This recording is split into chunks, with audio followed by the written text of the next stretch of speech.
We also want to do some training with our service retailers, just to get them up to speed on the capacity of our film, the value and the quality of our film. So we'll do some training with them. As part of that training, we're going to give them a free camera and film pack so they can build memories on their own and talk to consumers about how they were able to do that, what kind of that co-creation thought process. They're able to say, hey, I took a picture with my kids and it was great, and help our consumers in that capacity. As far as R&D, we're going to be raising capital from Fuji and Minolta and expand distribution with Afghan licensing. We're also going to develop a new film technology. We're going to increase the photo ability to 15 photos offered at the same price. Hold on 1 second, let me catch up.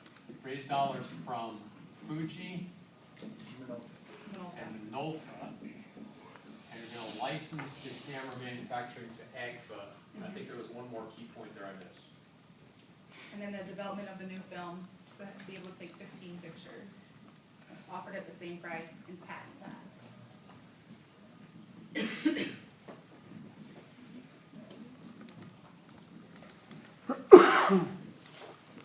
Okay.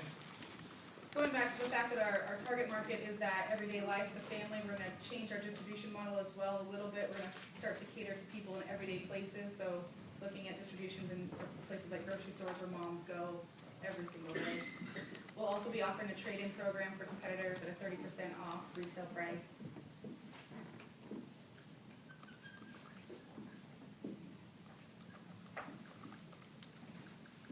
In addition, we know that we have, we're going to start to capitalize on our full resources and capacity. This will provide for a diversification without adding significant infrastructure or manpower. So new products in other areas. Correct, and using our new products. Okay, fine, we'll stick with this one. And then we're going to expand our success in rounds 1 and 2 to a fuller global market. All right, so move more toward international. Correct. Okay, all right, great. So in our final round, our Polaroid team is now going to expand their sales to kiosks and retailers, where they'll include reprints, train the retailers some more, and use new channels with 30% off, especially in the international market. Going to stick to the promotion. We are the camera that fits your life, aimed at the simple mom's camera kind of theme. You're going to add, there should be another D on there, add frames and other parallel products. Then we're going to license the camera manufacturing to AGFA and raise capital for R&D from Fuji and Minolta to develop a new film with 15 pictures and hopefully be able to patent that. Okay. Now, anything else? Okay. All right. You are now released from the Jackson room. Because I want you to step back. I want to ask you a very simple question. My question is, who's going to win? Let me define winner. Okay. I want you to step back as best you can and look at these two strategies as effectively as you possibly can. Senior executives who have a lot of experience in the marketing world and beyond. And tell me which team will come closest to achieving its stated objectives by following the stated strategy. So looking at this objectively, stepping out of your roles as either Polaroid or Kodak. Will it be Kodak following an aggressive, detailed strategy? I think it's fair to say aggressive and emphasis on marketing, but really fully blown, fully developed in all areas, to achieve a market share at the end of 2 years of 50%, with a return on sales of 5%? Or will it be Polaroid who will use this strategy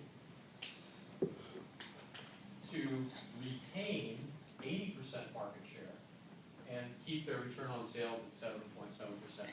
Okay, how many of you believe that Polaroid will win? Okay, being objective. What else? Okay, I already know the answer, but Kodak? Okay, all right, so we have a couple of different ones. Interesting. Well, why? Why do you think one side or the other will win? I just want, like, with 30% off of Polaroid, like, the margin because of subcontracting the film and the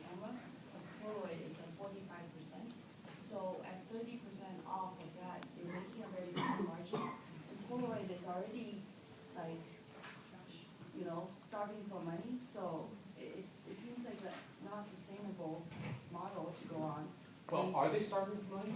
No. Mr. Bash? That's just pretty They got a lot of cash. We have a lot of And cash. 7.6%. So, but what you did see here was a bit of an escalation in the battle over these 3 steps, right? Now, is either company in the instant business at the end of the battle we saw here, is either of them likely making any money? No. I think it's unlikely. And so your point is well taken, that they're very likely starting to bleed money. Wait a minute. Yeah, we should.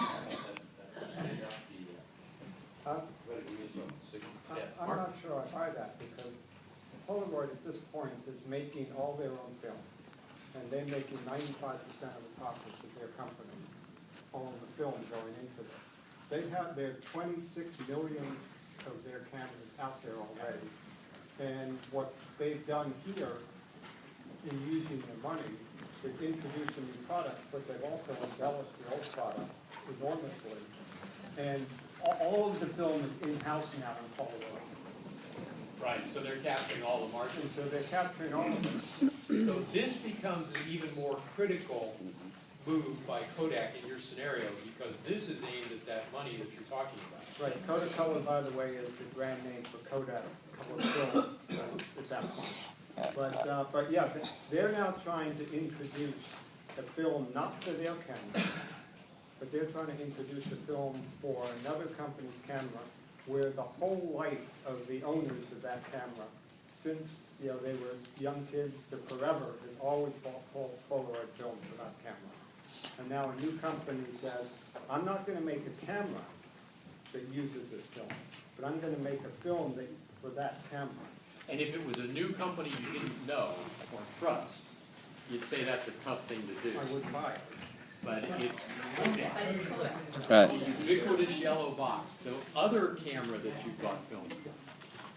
Kodak at this point is just going through their second instant camera, not instant, but their instant film cartridge units. One of The Instamatic. the Instamatic, one of them just bought them, and they're now into their second one, right? We'll talk about that. What are,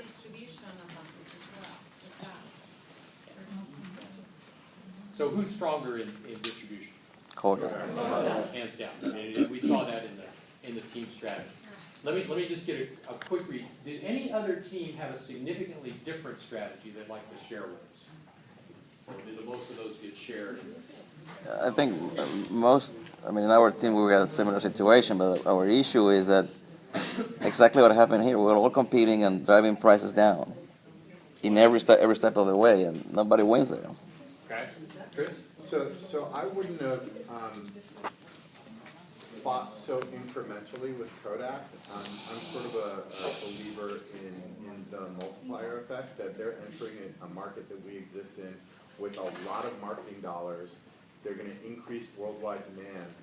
And so I'm going to focus on expanding my distribution and worldwide, and I'm going to focus on that primarily not through training salespeople, et cetera, but through creating early partnerships and licensing partnerships for my camera worldwide, where I can distribute my film through these other players. So I'm going to focus on increasing my capacity and increasing my retail penetration with an already well-established instant brand.